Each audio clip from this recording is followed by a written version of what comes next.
Ang sabi ko nga, yung back to basic, once your name is listed dun sa watchlist natin, there will be no turning back. Hindi ka na makakabalik sa organization.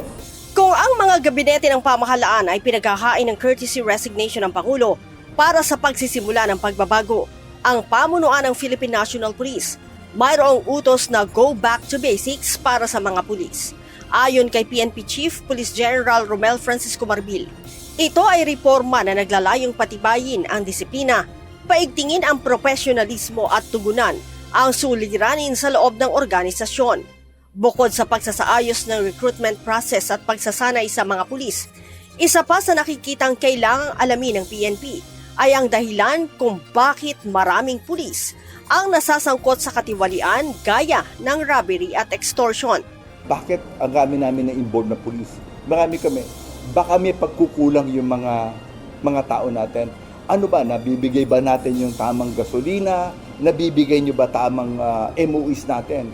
Kasi why these people na nandito, tumaas na nga yung, ang MOEs namin from 1,390 na approve po ng Presidente naging 1,660 right now. Additional yon sa ano. So dapat maibigay at magamit ng tao natin. Sinabi pa ni Chief PNP, kapag hindi natatanggap ng pulis ang kanilang maintenance and other operational expenses o MOOE, ay posibleng matukso ang mga itong gumawa ng katiwalian. Kaya naman, binalaan din ni Chief PNP ang mga commander na hindi nagbibigay ng MOOE sa kanilang mga tauhan. Kasi pagka nalaman namin na hindi nyo binibigay at nagkakamali, tinatanggal namin pati commanders. Yun po yung hinahabol namin go to basic. We inspect po yung mga MOEs natin if it's really properly disbursed by the commanders going down the mga troops po natin. Sa mga pulis naman na patuloy na nasasangkot sa katiwalian, matapang ang babala ni General Marbil.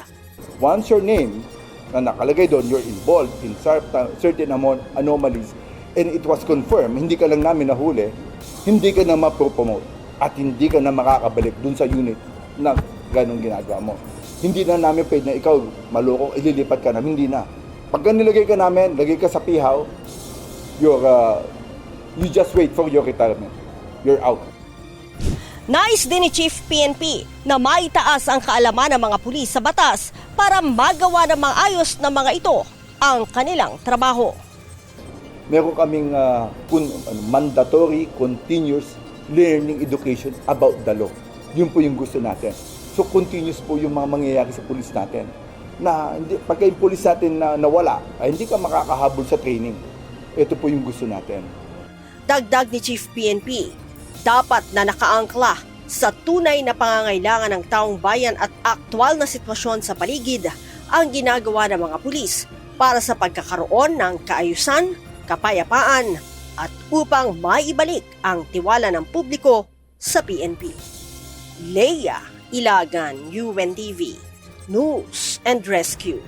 Diyos ang aming sandigan, serbisyo publiko ang aming pinahahalagahan.